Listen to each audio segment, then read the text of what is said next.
Hey, I'm Decathlon Gamer. Welcome back to PCM22. It's our Classics Puncher series, episode number 4.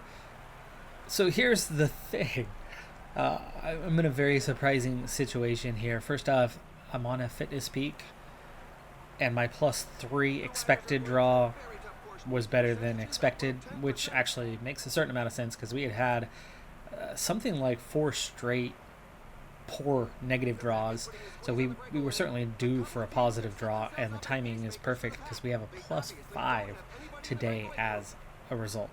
Also, we've been working really well for the team, and so the manager really likes me, and for the first time we have something other than teammate status. Great day for it. Great day. I have no idea if they partially did that because they were aware that AI had an idea that we were going to be on a fitness peak and likely have a good race day condition.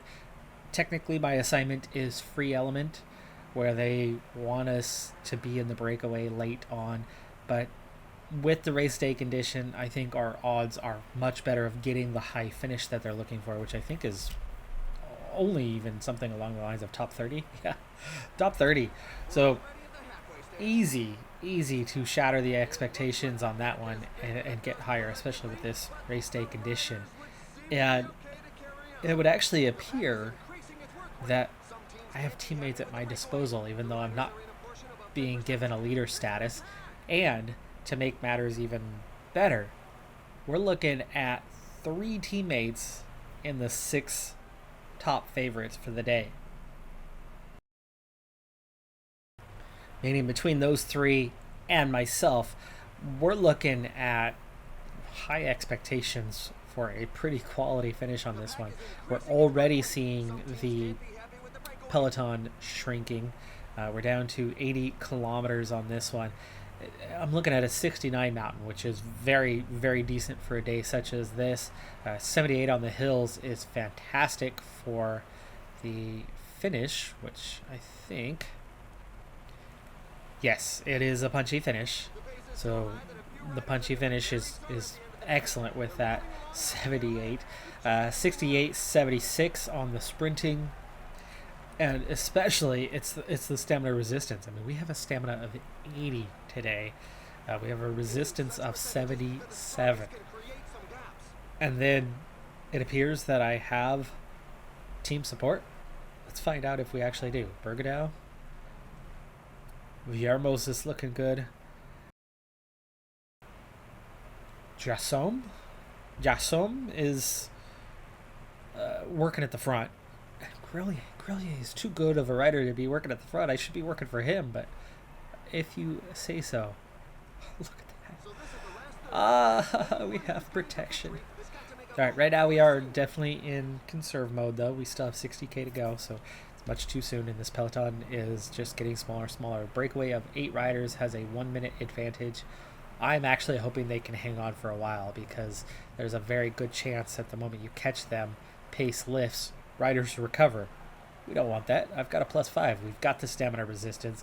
We want the tempo to stay high on a day such as this, especially while I'm effectively conserving energy much better than those around me. Peloton getting smaller now. 66 riders left. Pushing a little bit harder. We've started catching the breakaway, and we're seeing attacks, aren't we? We're seeing multiple attacks. No riders up the road. I've got teammates to pull that back, though. But they absolutely need to get up front and start doing that. And they are up front, so let it be.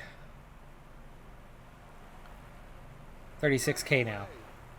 And I am in great shape along with the 2 other leaders. Meanwhile, it's a 1.5 minutes, and we're chasing pretty hard, so that's good. Good tempo, shrinking peloton, riders at the front. The late breakaway guys, that's what they wanted me to be a part of. Just 47 left in the peloton. Grelier chasing hard. 1:50 is the gap, though, so the other teams are not pursuing quite in the manner that we are. We are going to have to think about that down the stretch here. This may involve a late attack to go for it. 25K. I love this race, by the way. I've won this race on many occasions in past editions. Front group is all together, 14 riders with a minute 13 advantage. We've got 2 guys chasing it down now. And we need to speed up here for the late kilometers, 22.8. Just 39 here. And the front group is now attacking themselves as we are catching up to them. So their hopes and dreams are fading as they do so. 38 in the peloton. This group is getting smaller and smaller. The chances of a top 30 are looking quite obvious.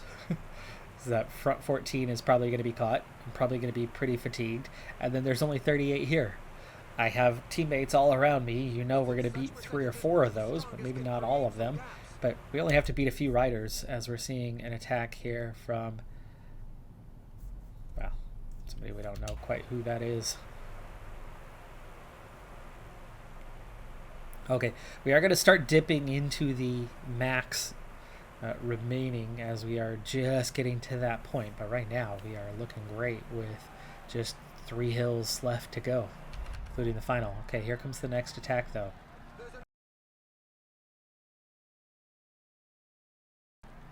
Which means we're actually kind of sitting up and trying to give it to him, which is not what I want for the personal Palmares. That's now considered the front group. Oops, we're the ones bringing it back when we shouldn't be. I do not have control of Josame anymore, but he is still pushing on at the moment. No, not any longer.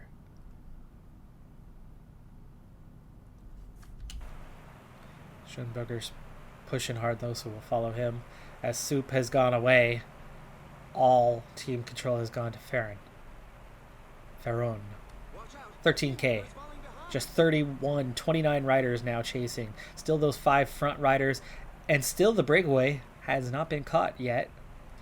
The timing on that one is getting quite, well, marginal. But we're about to make contact with this group of 8, including Soup. And we have Soup now attacking again. 10 riders at the front. Our chances of a top 10 are fading with that breakaway holding us off. Now we're coming up on some riders, but I don't think those are breakaway riders. I think those are riders being lapped here. Just 23 riders chasing though. 7K. Right now I'm just trying to put in the effort necessary. It's not going to give us the red bar for the ending, but it's going to get us in a front position. Now it's just 9 and there's still 12 ahead of us, so we were well inside a top 30. And we have set ourselves up for a decent chance on the sprint here at the finish line. And there is the front guys, or at least there's the next 5. The front 7 look to be a little too far away. 3.6K. Just 8 riders chasing. I think we can overtake some of these 5 as my red bar has recovered with that little descent and setting ourselves up now. 2.5K to go. Attack over there. Ooh, Bergedal crashing, and we are just pushing moderately now. Now we go into full sprint territory. I've caught these front 5, still chasing, already sprinting, looking strong, looking strong. Get this stupid thing out of the way. Breakaway takes the win. I beat everybody else in the sprint, but that's only for 8th place as 7 surviving riders from the breakaway, which some of those were the late break riders joining breakaway riders, so it was a mix. The Vakalen, whatever, however you say his name, we saw him as he attacked and thought about trying to make a move to go with him. Soup was the one to go instead. Soup takes 10th. I get 8th. I get the highest finish on the team. We got 12th, 13th, and 14th as well. So we got 5 riders in the top 15 on this race, but not in the top 5. So disappointing on that part. But we made the good, strong, late move that was enough to get us best of the rest. Best of the rest. We beat everybody else, but that breakaway was never caught. And as I was not the full leader, and especially down the stretch, once that field started splitting, I lost control of teammates, so I couldn't really rely on them for anything and just had to do it myself. And we made the best of it. So no XP for the breakaway, but getting 8th place in the race classification was enough for 25 points. We needed 26 to level up. We are now just 1 point away. I don't think I've ever seen this in game. The top 6 favorites, all from the same team, all Ineos riders. Top 6 favorites. Ladies and gentlemen, hello Wow. and welcome. Today it will be the climbers who have any chance. And as we're getting started on this race, I'm expecting teammate roll. Yes, we do have it, and this is going to be an easy one. My fitness peak lasted for all of one race, which we turned into a best of the rest result, getting that 8th place. It was good.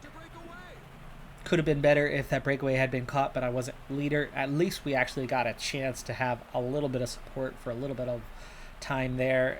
It was nice to be on the receiving end of the teamwork.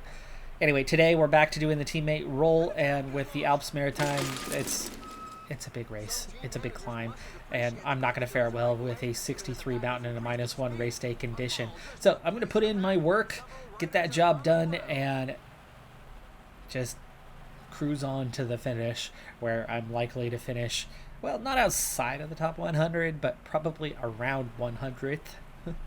Pretty far down the order. Teammates, though, a lot of them looking really good. +5s, +3s, +4s, but we're nowhere near that top 10 favorites list, so expect a day of struggles for myself in particular, but my team in general. This will obviously get me the 1 XP point, so I'll be leveling up in just a moment. We're also 1 day away from the turn of the month, so we'll be getting extra XP there as well in just 1 more day, so I'll see you for the level up. So realistically, the top 2 categories are classics, puncher, but we don't need to train those all the time. They'll come up pretty rapidly, and as you spread it out and diversify and make yourself a strong rider across multiple disciplines, well, you have to spread out a little bit. So climber and sprinter are the 2 other natural areas to make us more competitive across multiple types of terrain. Right? You need a bit of a mountain rating, not a lot, but you need a bit of a mountain rating to be competitive on a lot of medium length climbs or short climbs after some medium length climbs along the way. So mountain rating is really important for that. And then of course, in order to win, you need to be able to sprint, not just survive on the cobbles. That's not going to get you too many wins by itself.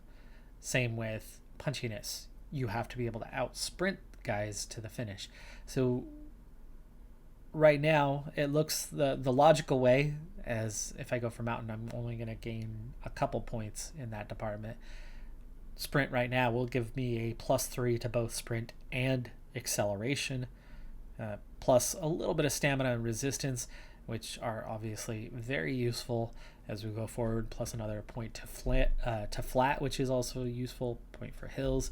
So we'll take sprint this time.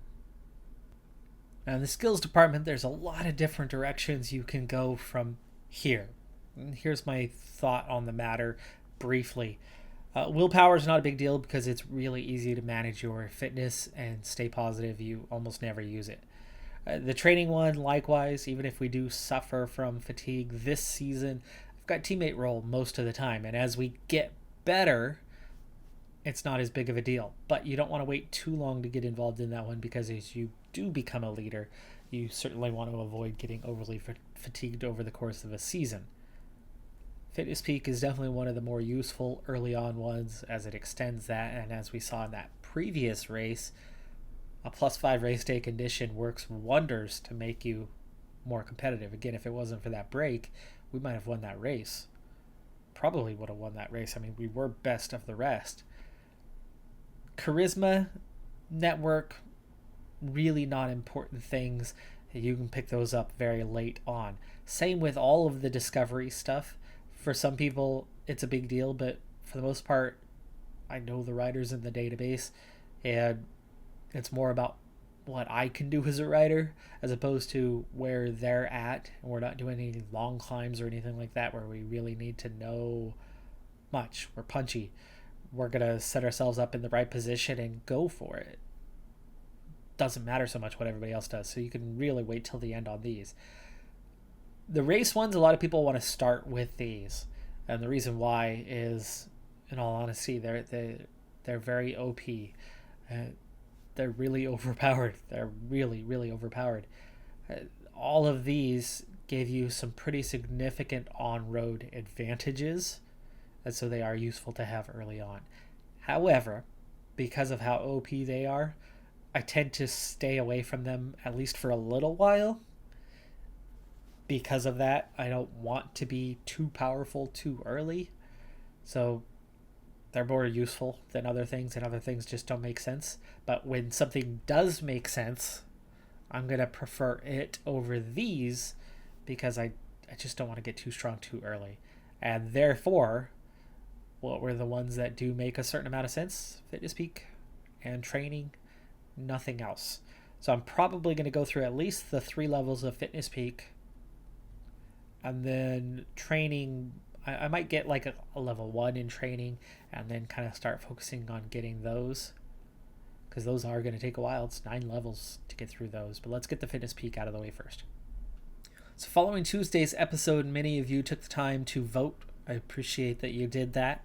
And the consensus was that sticking with the best team, even if it means staying on the same team, is the way to go.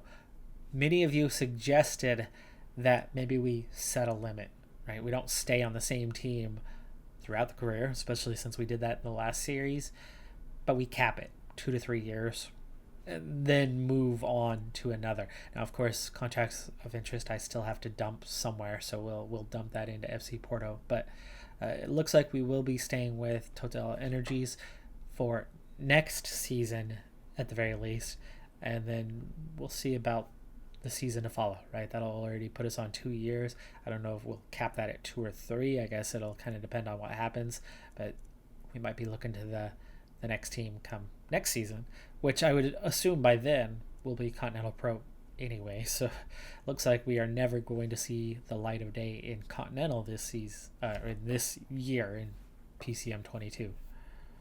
So now that I've reached level 5, I figured it's time we take a quick look and make that comparison with the team, right? We started out dead last in almost every single discipline, and in a short amount of time, in half of a season, we have definitely progressed beyond that. But how far have we actually progressed? I mean, the 3.5 star range is from here to here, and it's not, as I thought it might be, it's not separated internally by the rankings like you would think it is. It's pretty much just generic, and they've got us at the top of the list regardless. So that makes it a little more difficult to see where we actually kind of sit in the pecking order. We know we're above 3 guys, but that's it. That's all we know. So let's go ahead and compare base stats, especially now that I know most of the team. Daniel Oss, Christopher Lawless, which we know they're pretty decent, Nicky Terpstra.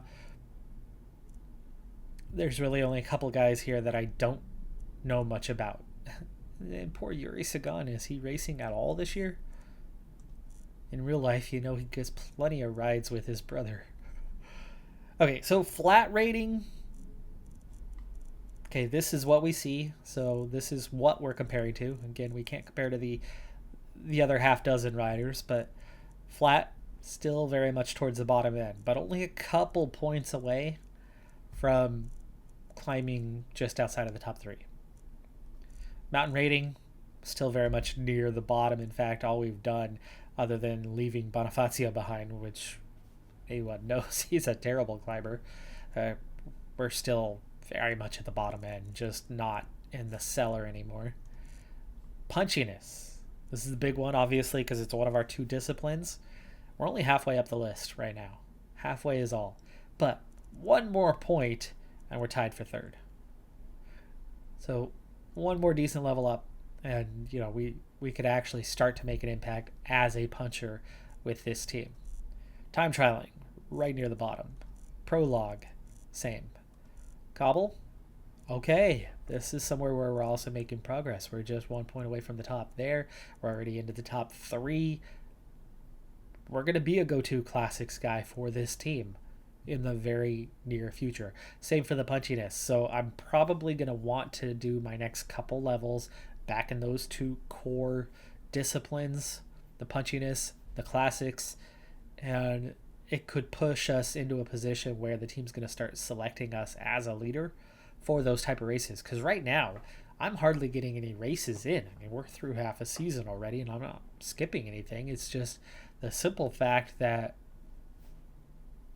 we're so low on the pecking order for the team that we're just not getting selected for too many race days. Sprinting. That big level up that we just did, that 65 pushed us from way down here where Villarmo's is, up to the midway point on the team. That was a big step. The acceleration also equal on top with Bonifacio. Downhill, still near the bottom. Barrador doesn't matter, but we are tied for last. Stamina, long ways to go yet. Same with resistance, we are still right at the bottom in those departments, and recovery dead last by some margin. So what that suggests is our next 2 level ups will be pretty key in having something that sets us apart from teammates, meaning we could actually start to gain selection as a team leader here and there. We're not far from it now. Those next 2 levels are going to be pivotal for starting to turn this into not just the teammate game, but turning us into the occasional leader and get riders to ride for us, which will help make up for the stamina resistance limitations. But we still need those others, right? We need that sprint to be up a bit. We need that mountain rating, especially with it being down at a 63 right now. Part of me really wants to spend the next one on climbing and then go to puncher and classics for those next 2 level ups. That might be a smart way to go about things. But we're there. We're on the verge. We're on the verge, at least for the primary discipline within this team. So we'll be competitive soon. I would actually think that our next level up or so could push us into that 4-star range. We're not that far from it. Team assignment today is to get in the break. I had gotten in the first version of the break, but it was pulled back. And now that I've recovered, I'm going to go for version number 2. This does not look like a great time to go for it, though. Not sure this one's going to actually succeed in getting away, as there might be a few too many riders going for it. It's the Mont Ventoux Deneville Challenge, so this is one of my favorite rides. But with a 61 mountain rating today, I'm going to be utterly hopeless in this race. Just, yeah, pitiful how bad I'm going to be. So we really need to get into this breakaway so we can get some XP for the day and move on to what is next. Speaking of, as I try to make contact now, it's 9 riders that are clear and pushing pretty hard to get away, but now it's 11 and only a 33-second advantage, and they are not letting us get away at the moment. So this is not looking so good as an opportunity to get away, and as a result, with this slender gap, I think we're going to get caught, and we do get caught. Let's attack now while we have this little descent and I can get off the front and hopefully this time succeed, because our opportunities to get away, this is probably the last opportunity that I have to succeed in getting away. So we've opened up a little bit of a gap. Let's hope it's a much smaller group now. 4 riders now. 5 riders. Bigger gap this time, over a minute, but I am very tired. 7 riders, and I think we have enough of a gap, but we're about to climb, and I'm already exhausted. Good luck to me actually hanging on. I think this group's going to leave me behind. We do have a 2-minute advantage here. 7 riders now, 3.5-minute gap. And I am 4 minutes out, but there you go, out of energy. No, continue relaying. I got dropped. I've still got a chance to catch them on the descent, potentially. Don't recover yet. Keep climbing hard. 2 riders just over a minute ahead. There's the descent. Oh.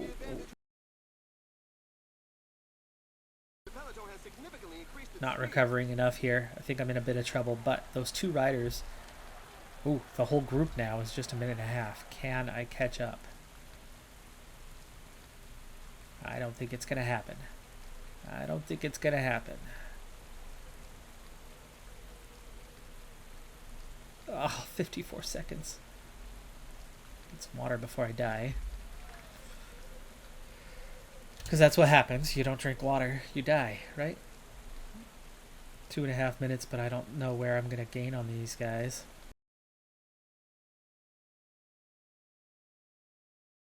And they're climbing faster than I can. I'm going to get dropped. Boom, out the back. Well, I don't think I'm getting much XP. No, I did not get to 25, which would have been the first stage. So that means I'm going to get 0 XP on the day. By the way, if you're curious about my career mode series, if you saw all the way to the end of the last episode, you would already be aware that the August/September bug that crashes the game that existed on launch happened. I did incur that bug. It is actually fixable, but Cyanide is the other one who know how to fix that and have not revealed a way to do it yourself in the database editor or anything along those lines. So I sent them my save file. That happened over a week ago, and I have not received it back fixed, nor have I received word from them on whether they're going to be able to fix it or not, or if they're fixing it or anything. So that does mean that if I don't get it back partway into the coming week, I will take the time to go into the database editor, try to replicate as much as I can the riders that we have coming in for season number 2 and the remaining riders on the roster that still have, at least 1 year left on their contracts, and turn that into a start over, same sponsor, but try to replicate this scenario as best I can and go from there. We were at the end of the season anyway, so for that part it's totally fine. Doesn't make a big deal, but it would be nice to have the same save and not have to replicate and start over, right? Having what we started with seems a better option to me as opposed to a reset. Considering we're playing on the hardest difficulty and started on a Continental Pro team, which this game is notorious to be difficult early on in your career as you start well below everybody else, and then as you level up, things change. But there's a pretty big step from Continental to Continental Pro. So I really didn't expect much from this first season, and I think I've probably already achieved what I expected from the first season. I mean, 68 super prestige points in the top 500 for a rider who has literally had anything other than teammate assignment just a single day all season. And, we practically won that. Practically. We did not. The breakaway did. But we won it otherwise. Is a really positive sign. I mean, it's a good sign. Continental rankings, I'm surprised our team is not dominating with all the quality riders we have, but I think part of it is the number of quality riders. We don't have one leader who just goes out and is selected for every race and everybody works to them, and then that one leader scores you points. We have a diversity of leaders, and I think that's part of the reason why our team is not necessarily right at the top. Actually curious now where the team itself does stand. We'll go check that in a second. Just outside of the top 100 in the Continental rankings with 115 points there. Obviously, I'm not even getting selected for World Tour, and that makes total sense considering where we're at as a young team. And you can see, we do get a fair bit of World Tour appearances as a team. Continental, though, just 4th. Part of that, of course, is that fact that we spent a lot of time in World Tour and all those better riders are in those races and not here. Like Peter Sagan has a very, very low ranking this year, and I think a lot of that has to do with the fact, as we sit 19th, and other than our KSA, Samsic, and Alpes and Phoenix, we are third best. We are, best of the rest in those Continental Pro rankings, ahead of the curve. So we are having ourselves a decent little season here. I feel like I'm having myself a decent little season here, where we've played the domestique role and are occasionally getting minor results. Biggest problem is we just don't get a whole lot of race days, as we are that guy on the team who's on the bottom of a very lengthy list of riders. I feel sorry for the one who really is that guy on the team, because in real life he certainly races a bit more often, that being Yuri Sagan, who I already just spoke about a little bit ago, who doesn't seem to be getting selected at all. That is going to do it for this episode, though. I'm Decathlon Gamer. Like, comment, subscribe, and I'll see you next time.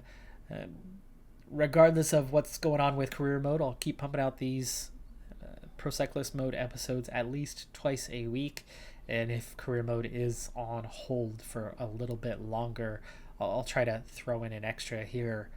So we'll have a few of these come next week while we're waiting to see what happens with the career mode. Have a good one. Be safe out there. Bye for now.